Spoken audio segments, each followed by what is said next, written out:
So we're not talking past each other. We're actually saying the same thing with different words. You're very positive right now. Me, I'm like, fuck that. No, fuck no, the egos. no. Like, got me, Crystal, you, co-host, Jace. That's me. Exploring a very funny topic for today, ego. And its contributions or demise of success, depending on who you talk to. Where do we feel about ego in business? Is it ego or is it confidence? So I was going to say, let's start with actually talking about what ego is. Okay. We have a lot of misunderstandings around ego, and it's gotten a pretty bad rap as well.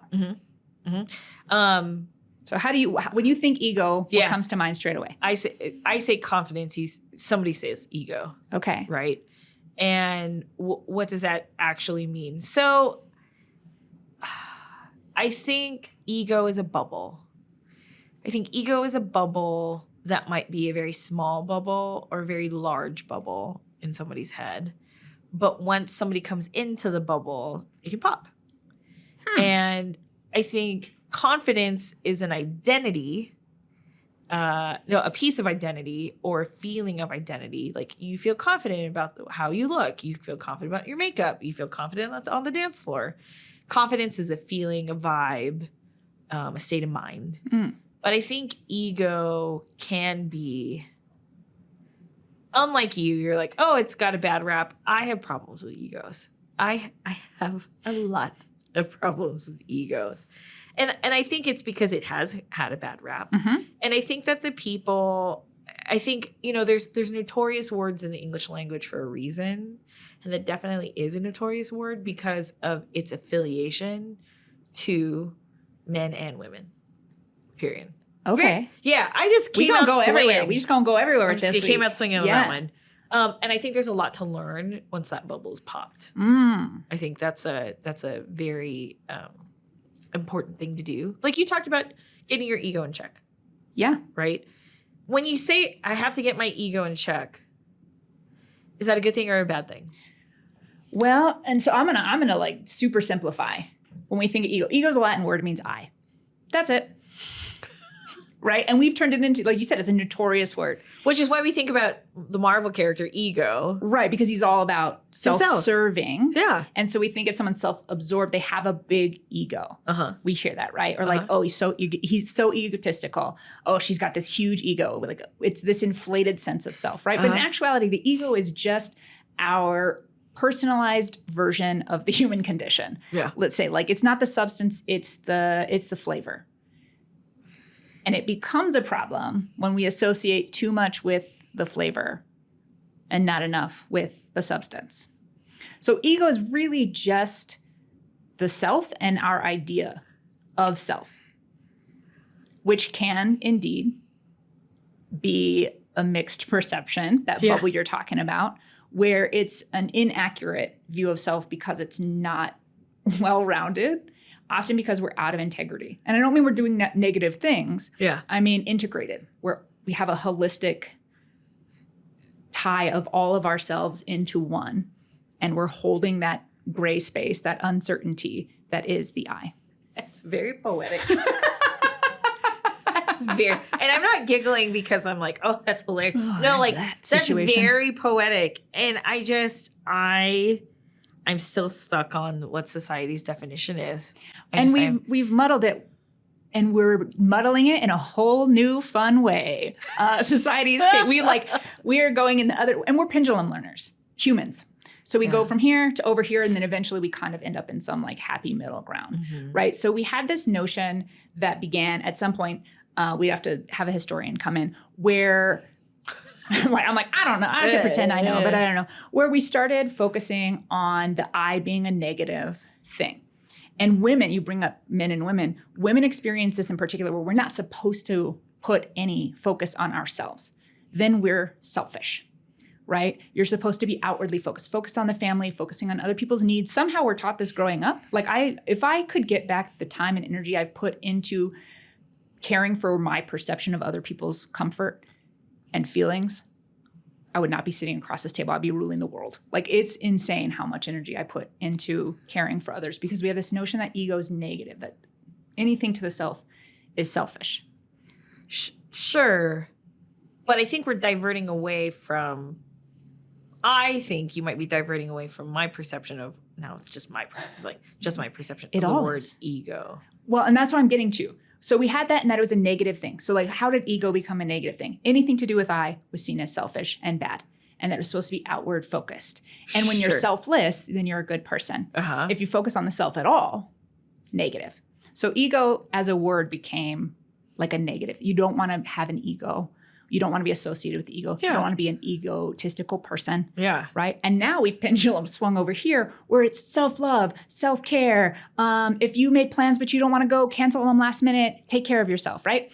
And it's about my truth, my perception, my everything. And I have every right to have everything that be my own.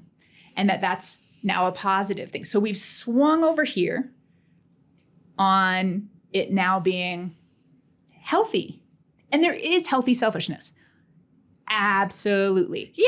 So now we're in this mix, and it was the perfect topic to talk about success, because the ego is not negative. It's not positive. It just is. And when we come into a positive, healthy relationship with our ego, which is our individualized version of self, and our perception, which the more we heal and grow, the more accurate our perception of self is. Now we're operating in the world with a nice harmony between I and you. So yes to all of it. I've noticed that whenever we have these podcasts, we sometimes talk past each other, and I'm trying to prevent that right now. I'm trying to really hard prevent that, because I agree. But what about the person and the individual that focuses on themselves and themselves only? That, to me, drives me up the wall. Like, I'm going to pull a Peter Griffin and talk about what grinds my gears, right? If you haven't seen the Family Guy episode, highly recommend that you do, right? What grinds my gears is people that don't see the benefit of community. Right. That do something because it's self-serving for them. I can understand, like, serving a community is good for the heart and good for the soul. That's one thing. But if it's a what's in it for me and me only type of situation, that's very egotistical for me. Not okay with it. And I think, remember too, like, if anybody wants to get into the business of public relations or marketing or advertising, especially when you deal with individuals, sometimes it's about stroking the ego. And that shit gets really exhausting after a while. Girl, that's my dating life. Not anymore. I was going to say. Not anymore. You're talking this one. Yeah. Well, so we're not talking past each other. We're actually saying the same thing with different words. You're very positive right now. Me, I'm like, fuck that. Fuck the egos. No. Well, okay. And here's why. I was that same space. And I thought I could get rid of it. To like, you like conquer your ego. And there's something about getting away from it, and that it's a bad thing. And I've come to learn, no, the things that make me fun and like the specific, spice that is Jace is awesome. Yeah. And it's a wonderful addition to like the human ingredients in the world. And so I've spent a lot of time studying and learning about ego and coming into relationship with it. It's good. So we're both talking about the same thing, where there can be this imbalance that, and we're kind of moving in that direction right now. It's like trending to kind of be more in that space. Yeah. And it becomes toxic when we do lose touch with things like how we became who we are, our community, our team, our values. Sure. When we step out of being an integrated person and we get caught in the bubble. Yeah. No, I've always struggled with having an ego to a certain degree. And what I mean by that is I always told myself the day that I stand myself in my character on a pedestal and I don't listen to anybody around me, that's the day that I should quit my job. I appreciate the humbling moments, as defeating as they may be. I appreciate the humbling moments because a family value of mine is work hard, stay humble, and play hard. Conversation from the fun episode. But work hard, stay humble, to me, is you still have the ability to celebrate your success. You've got to. Very healthy for you. You still have the ability to actually talk about what the things that you're proud of, you, the individual, are proud of. Proud of myself, proud of my team, proud of my responsibilities, etc. But when mistakes happen, it's not, well, it's their fault. Mm-hmm. It's owning and accepting and also defending when it's mine or yours, Mm-hmm. or something of that light. I think I've ran into several characters in our professional lives, in my professional life, where I say, where are the people around you? Where are the people telling you you're wrong? Where are the people that are telling you this is incorrect and this is not the best idea? Or what did you do with the people that were brave enough to tell you? And why did you let them go? Where are they buried? Where are they buried? What have you done with them? I was like, why are you giggling? I was like, oh, that's a good one. What have you done with them? Yeah, no, seriously. Like, there are people, they are C-level executives that eliminate workforces rather than embrace them and keep them on board. Yeah. And admit that they want to let them go because they want to do things their way. Mm-hmm. If you're confident in your skills and you have the level of expertise, good for you. Go for it. But again, it goes back to, don't push away the community that's going to build success for you. You got to make sure that you're up there, but you have people up there with you. Yes, and checking things. Like something that I love and is terrifying to me in equal measure is we will never experience anything outside of ourselves. We can't. Like, even if you and I were to high five, we would not actually touch one another. The sensation would be, we never actually experience anything outside of ourselves. Us touching hands would just be my nerve endings having the sensation of touch. I will never actually touch your hand.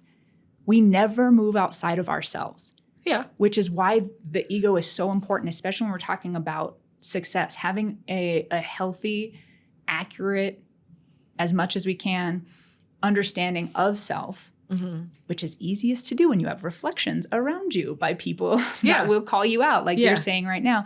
That's when we can actually be successful. But when we try to fight against self by getting rid of ego or protect our little bubble because we feel good in it, because we built our identity in the little bubble, so we kill off anyone around us who tries to poke at it. Yeah. Welcome to failure. Like, your life is not going to turn out the way you want it to do. I'm trying to think of people that have been in that particular position that I can be comfortable about talking about. Who has the least amount of resources for retaliation? Yeah. Who's not going to sue me? Well, and you can probably talk quite generally because we all have these people in our lives. Yeah, but Albuquerque is a small town, man. True. Albuquerque is a small town, and so I'm trying to think of.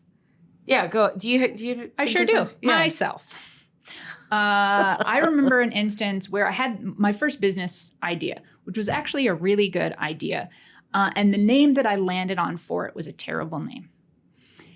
And I was so caught up in wanting the appearance of being put together and successful.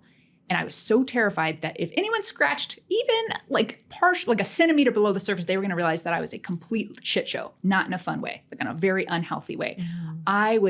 I lived every day terrified that people were going to notice that I was a liar and a fraud. Mm-hmm. And so I was protecting that ego, that my outward representation of self, that my sister, we were at a restaurant, family dinner, my sister poked at the name and called me out, said, this is not a good name. And here's what's going to happen if you go with this name.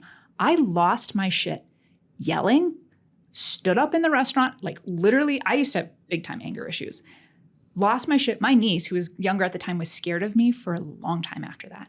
I totally hulked out because all I had, or all I thought I had, was the illusion of success. And my ego was so scared all the time. So,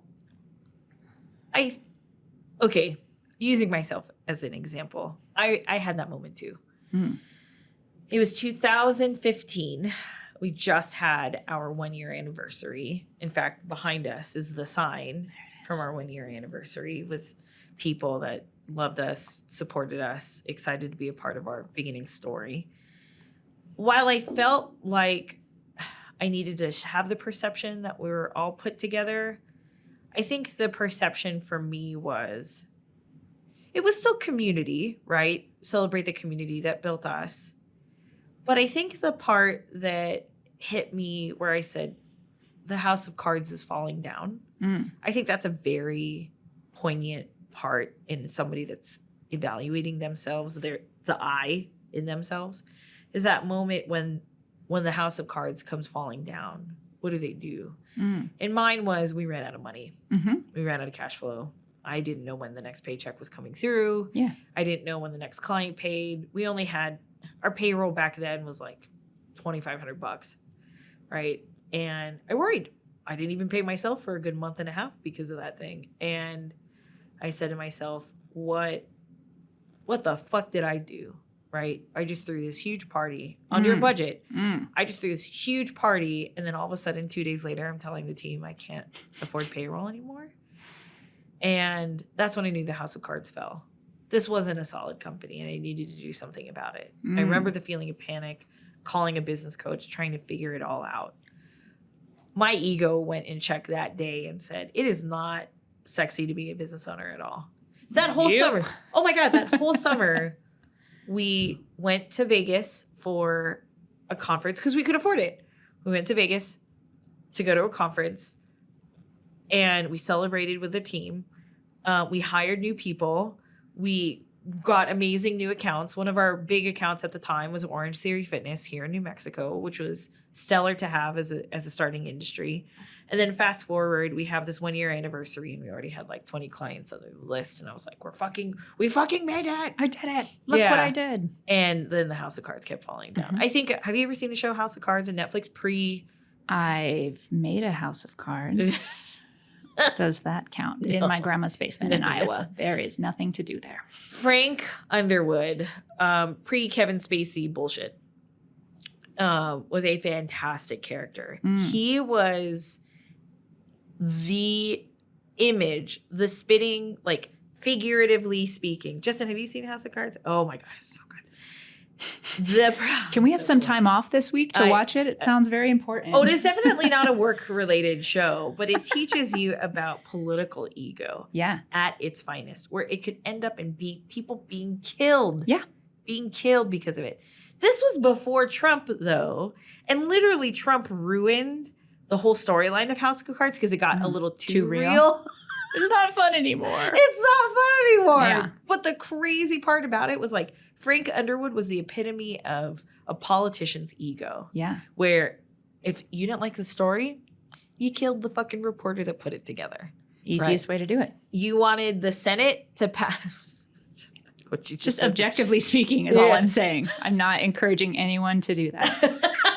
Like if you disagreed with politics or the political nature, you had to puff up your ego to make sure that you puffed up your ego, and then what Frank Underwood would do was throw favors and deals out to negotiate to make sure this is how politics works. It's and the show was based off of the Parliament in the UK, which was also called House of Cards, but it had the Union Jack on the logo instead of the United States. So, anyways, I think that show very much, like when I think of the classic narcissist and the classic egotistical maniac, I think of Frank Underwood.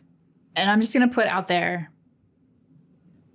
because these are our words, right? And our society and how we view things. Narcissistic personality disorder is an actual thing. Yeah. It is not thinking too highly of yourself or having an inflated sense of self. It's an actual mental disorder. And we throw these things together and they're different. And then we look at narcissists as bad. And it's like, no, they're actually going through something that's a wiring of the brain and body that doesn't allow them to connect. Like it's a legitimate thing and it's not pretty. And brain is actually our next topic. Indeed. Yeah. So a lot of mental unwellness is not pretty, and ego can fall into that.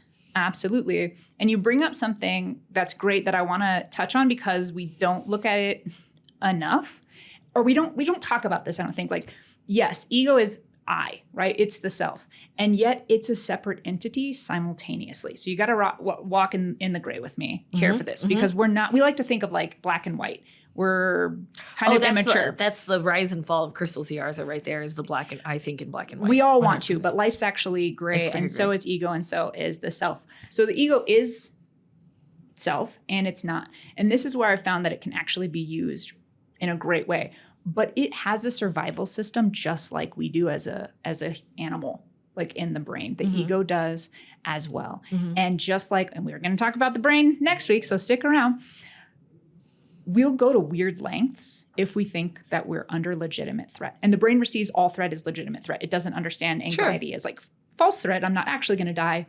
Nope. Same response as if a bear was in front of me. Yeah. And ego has the same thing. So like you talk about like actually killing someone. I'm not. No, not me. Actually killing. No, I'm saying in the show, Frank actually has someone killed because the ego thing is under attack. That's an extreme example, but we actually do go to really uncomfortable and unfortunate lengths to protect the ego because it actually has a survival system built in. Yeah. And one of the things of coming into relationship with the ego and using it for success is to actually create a sense of safety for self. And I know we're going to talk about identity on another one. We're going to talk a lot about safety when we talk about the brain's role in success. But there's a lot of crossover here. And when we can be in partnership with ego, this seemingly separate entity, then we're able to use it for success. So I know we've talked about you've struggled to be the face of this company and the voice of this company. And yet we need you to be because your name's on the door. It's funny, you're not the only team member where we're thinking about, how do we approach today's episode. Yeah. There was an employee once, it was 2018, River. We loved River. He's a great alumni of the company. His success is very much because of his work ethic and his confidence, not ego. Really go with the flow kind of guy. Total confidence, yeah. Go with the flow, confidence kind of guy. And he said, he was in the business development role for a while, one of our first. And I said, hey, River, I struggle with the fact that I don't want to be the face of the company all the time. I feel like it's very showboaty. I feel like I'm talking too much about myself and this is a lot of attention on me. And he said, if you don't do it, we're not going to be successful in terms of that. And you have to put yourself out there. Granted, he was 22 when he said this. Bless his heart. He was 22 when he said this, and I was like, in my early 30s. That was very ballsy and very smart of him to do. And he was right. And he's right. Yeah, 100% he was right. And I thought that was very meaningful for him to say that because it helped me realize, again, what I wanted for him, he wanted for me. I wanted to push him outside of his comfort zone so he can learn about himself. He was pushing me outside of my comfort zone and actually to be more successful for his benefit and for the entire company's benefit. We were a team of 6 at the time. But it's true. It was great. It was a great evolution of what we needed to hear and why I needed to hear it for sure. So what was your process of harmonizing humility and ego? Because yes, they can and do coexist when we're in a healthy space. I think about I've said this on a couple of different episodes. I think about what's my mission in life. Create jobs. I always put this up. Create people. Create people, help jobs. Create jobs and help people. Yeah. Helping people helps keep the harmony, right? And for example,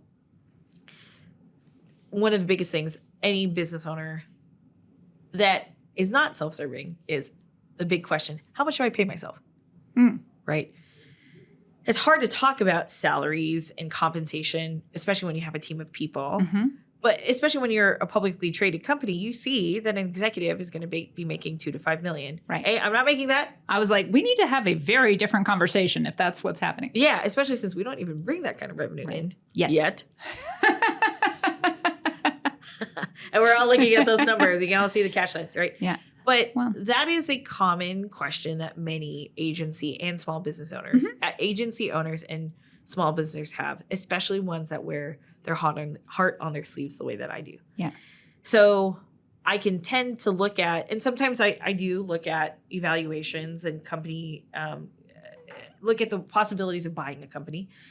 And I see who's paying who's paying what. I even went through professional coaching actually, and said to them once, I'm feeling really guilty about how much I'm paying myself. A lot of business owners and entrepreneurs go through that. Correct. We're going to have a whole episode on money. Yeah. Whole episode on money. Yeah. And I asked myself at that moment, I feel like if I'm creating jobs and helping people first, then I can not necessarily reward myself. Mhm. I can pay myself that's going to take care of my family and take care of my external family too, like my parents and stuff like that. Yeah. I know that time is going to come.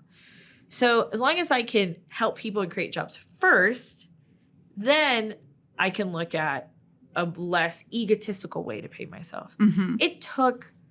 I still struggle with that number. Yeah. I still struggle with that number. I sometimes feel better when I don't pay myself. I know. It sucks when we're going to need to look into that. yeah. It sucks when the conversation like when the bill collectors come in. But I mean that, right? What is in the best interest of the company? It does come first to me. When I see somebody that has a very high wage, and then I look at, and this is not a traditional thought, Mm-hmm. when I see and then the wages of the employees, Mm-hmm. that's when I start to question ego.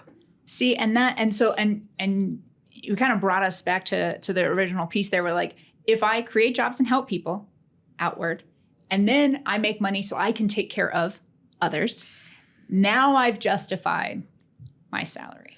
Girl, I will buy a Prada purse if I can afford it. Let me tell you, I will. See, and I do put myself first. And that's okay. And then we have this idea that the other Or is people somebody, can buy Prada purses for me. You can send them to P.O. Box.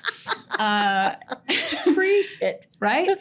And then the alternative is the executive who's paying themselves, 7 figures and then paying their employee very little. Like, this is exemplifying our idea of ego, where if I were to tell you, I am dating this person, and whenever we have Like right dinner, now, or just this isn't real aligned. I am dating a person, and this is not aligned with our scenario at all. Yeah, okay, good.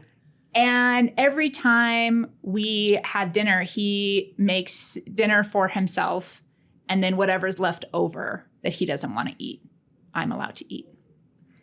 That pissed me the fuck off. You would not be super enthusiastic about me dating this person, right? Unless you're like, hey, no, let me make my own dinner because I have dietary restrictions No. or something like that. There's no scenario. This is just how we roll. I just have the scraps after he's done.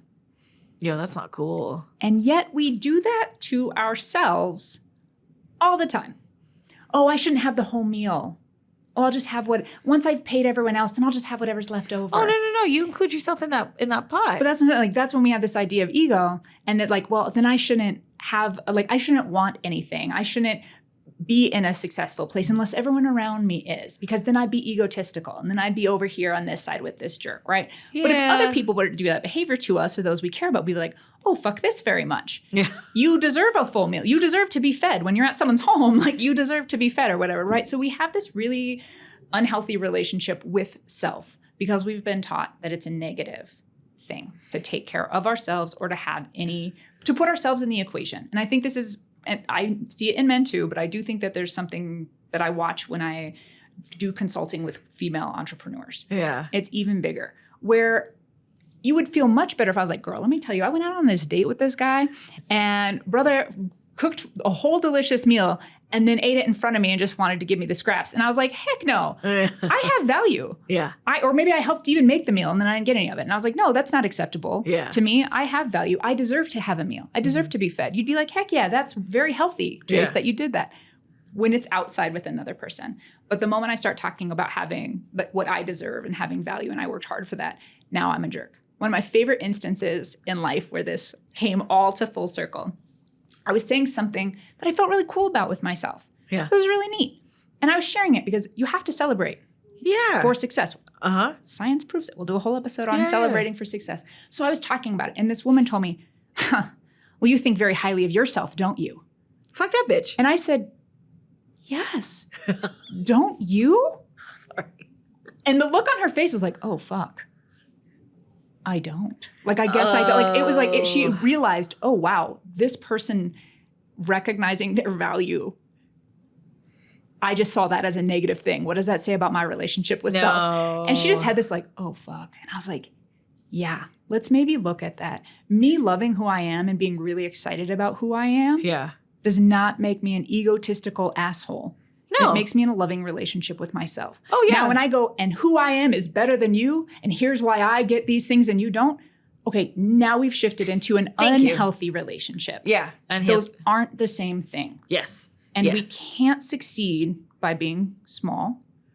by not being fed, by having this notion like, oh no, I'm modest, like, oh, I shouldn't be the face of this company and things like that. We're not going to be successful that way. Having a healthy relationship with ourselves is the path to success. Yeah. Well, and it's right now we're filming in August, right? It's Health and Wellness Month. Wait. National Wellness Month. National Wellness Month. So a very relevant topic for sure. Totes. Yeah. But you said something that made me think of, okay, so at what point do we look at, again, the pendulum swing, right? I thought about Maslow's hierarchy of needs. Let's go there first. Let's do it. Yeah. Maslow's hierarchy of needs, right? That is like an ultimate temperature gauge on when you can really test somebody's self-confidence in themselves, self-worth, self-mastery, like you said, how well have they mastered themselves, how well have they celebrated themselves, how well are they protecting themselves. I think that's important because you think about it, safety and security, the basis of Maslow's hierarchy of needs. Everybody needs safety and security. Great. When is my safety and security more than the other person next to me? Right? Goes back to the analogy, right? When you're on an airplane and the oxygen mask. Yes. Whose mask do you put on first? Yours. You always put on yourselves, right? Always. Safety. So, and security. So in this instance, to me, that's when you can really pressure test a person in terms of, and again, egos is all opinion per se, but when somebody's like, I'm a man and I need to step up and make sure that I'm secure first, and they have a conceal and carry, cool. That's their safety mechanism. If they're wearing a gun because they want to feel more confident in themselves and make sure that they can fuck up somebody next to them, that's an ego problem to me. See, and going to the airplane one, I would think like oxygen masks fall. I'm with my elderly parent and my kid, and I got to put on mine first, and then I'm going to put theirs on. That way I've taken care of them, right? But I'm putting on mine first so I don't pass out and then they can't do it, right? Yeah. Healthy sense of self and relationship to others. 100%. Now, if I put on mine and then I don't know that I'm going to get enough oxygen if all these other people have oxygen, and I went around and cut theirs. Thank you. That's what you're talking about. But you shouldn't even have a knife to begin with. Well, on the plane.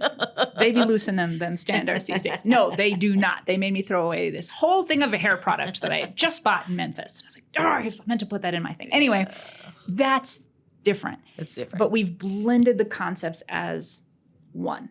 Like one way that I can think of it, so let's say I owned a rock shop. And I had done a really cool job of rock shops exist. I think about the pet rock that you could have pet rocks, but the world is full of amazing natural things, and people collect them and put them in shops. These are real. Okay. So let's say I've done that, right? And I set it up really cool, and it was really easy to find stuff, and it was really beautiful, and it had a great vibe when you came in, and I'd done a really good job marketing it, and everybody knew my rock shop was the place to be, and it was really fun, and I helped educate people on all the different rocks, and it was just a great place, right? And people would be like, hey, Jace, amazing rock shop, right? And I'd be like, oh, thank you. I've had so much fun setting it up. Like, I love the shop.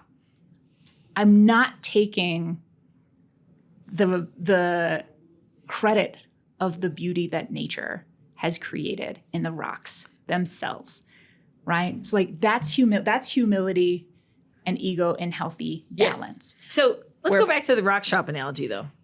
Do you want to start one together? I'm just brainstorming here. New business idea. No, ma'am. Sorry. Okay. I will pass. It's a no for me, as they say on Shark Tank.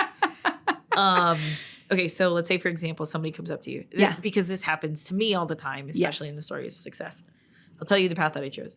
So say, for example, you open up your shop in Old Town, and 2 months later, somebody goes, hey, I'm such a fan. I'm so inspired by you. Yeah. Or I've loved rocks too. I see that you do things this way. I'm going to actually open up my own rock shop in Cottonwood Mall. Yeah. And a mall here in Albuquerque. And I'm going to open it up and I'm going to do things my way. But just know I like rocks as much as you do. And I appreciate Mother Earth as much as you do. Yeah. And they come up to you and they say, how did you price your rocks? Uh-huh. Would you tell them that answer? You bet. Please see my commentary on the competition episode. Yeah, absolutely. And that's community too, right? Yeah. No last episode. Yeah. We're talking about all If the you're not episodes. familiar, we have our channel with all of these episodes. No, no one is going to do their rock shop the way I do it, right? Yeah. And if I'm that enthusiastic about people getting the rocks that they need, I am a person for the people in the rock world, then I want to make sure that if they're out there on the west side, they don't have to come all the way to downtown to get their rocks. Yeah. If someone else is going to open one for them. I'm not going to block the rock.